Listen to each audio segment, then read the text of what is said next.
ہمارا مقدمہ رفع الیدین کا بخاری اور مسلم میں موجود ہے، اس کی تائید میں اگر ہم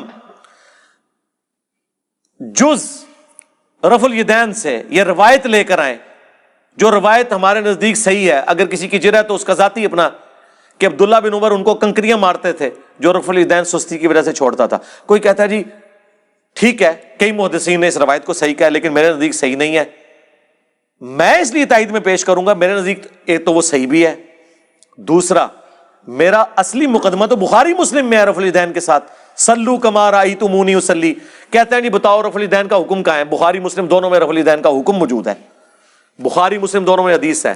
مالک بن حویرث کہتے ہیں ہم چند نوجوان تھے، تبوک کے موقع پر مسلمان ہوئے حضور کی وفات سے چند مہینے پہلے، اور ہم اپنے گاؤں ایریا سے آ کے مسجد نبوی میں رکے، آپ کی صحبت کی، 20 دن رہے حضور کے ساتھ دین سیکھنے کے لیے.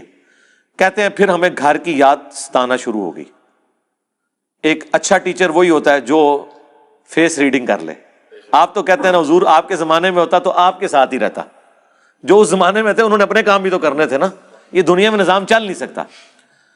تو وہ مالک بن حویرث کہتے ہیں حضور نے جب ہماری حالت دیکھی نا کہ اب یہ بچے انٹرسٹ لوز کر رہے ہیں، ان کو گھر کی یاد ستا رہی ہے، تو حضور نے خود ہی بلا کے کہا کہ ٹھیک ہے بس جاؤ.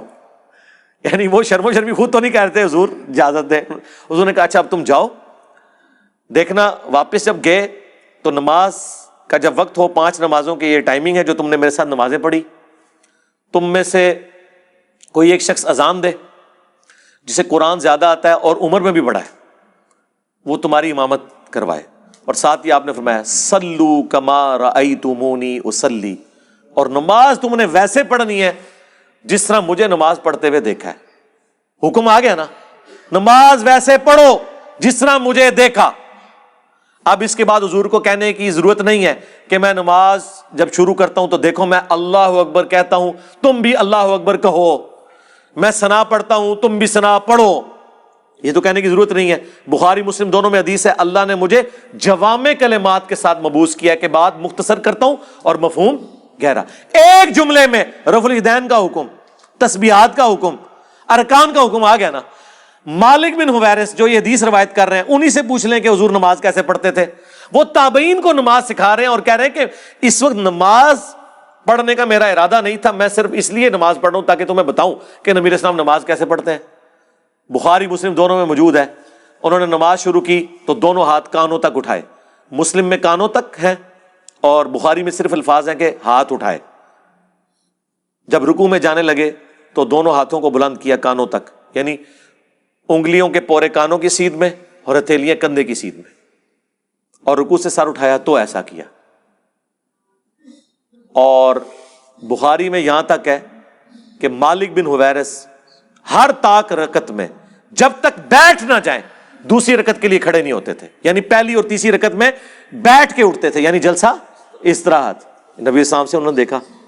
جو لوگ کہتے ہیں حضور بوڑھے ہو گئے تھے اس لیے جلسہ استراحت کرتے تھے، احناف یہ مانتے ہیں کہ رسول اللہ صلی اللہ علیہ وسلم نے جلسہ استراحت کیا ہے، لیکن یہ جلسہ استراحت نام بتا رہا ہے کہ یہ راحت کے لیے ہے. راحت کی ضرورت وہاں ہوتی ہے جہاں تھکاوٹ ہوتی ہے. احناف کہتے ہیں کہ رسول اللہ صلی اللہ علیہ وسلم کی عمر جب زیادہ ہوئی اور آپ کی رکعتیں بہت لمبی لمبی ہوتی تھیں تو تھکاوٹ کی وجہ سے آپ دوسرا سجدہ کرنے کے بعد ڈائریکٹ قیام نہیں کرتے تھے بلکہ تھوڑی دیر بیٹھتے تھے. نبی صلی اللہ علیہ وسلم کا صحیح حدیث سے ثابت ہے آخر عمر میں وزن پہلے کی نسبت زیادہ ہو گیا تھا، جو سب کا ہوتا ہے عمر کے ساتھ وزن بڑھتا ہے.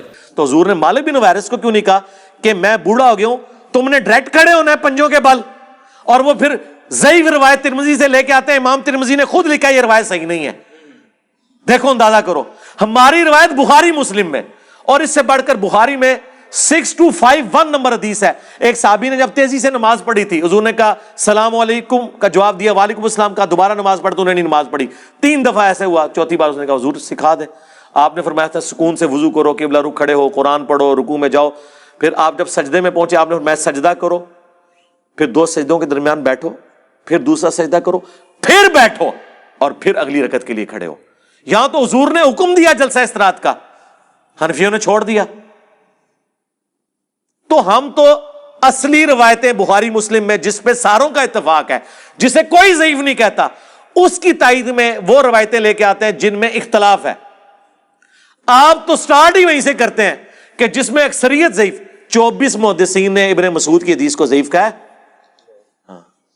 24 ڈبل 12 سوری, وہ یہ نہ ہو آپ کہیں وابی کے بھی 24 بنتے ہیں اور گد کے بھی 24 بنتے ہیں حروف ابجد, ڈبل 12, جن میں احمد بن حنبل جیسے بڑے امام, عبداللہ بن مبارک جو احمد بن حنبل سے بھی بڑے امام ہیں, امام حنیفہ کے اپنے شاگرد, ان کا قول 256 نمبر حدیث کے کانٹیکسٹ میں امام ترمذی نے نقل کیا کہ عبداللہ بن مبارک کیٹاگوریکلی کہتے تھے کہ رفع الیدین کرنے والے کی حدیث ثابت ہے اور نہ کرنے والے کی حدیث ثابت نہیں. وہ کراچی کا مفتی کہتا ہے نہیں, انہوں نے سند پہ بحث کی ہے.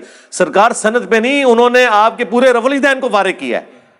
وہ کہتے ہیں ابن مسعود کی حدیث ثابت ہی نہیں ہے.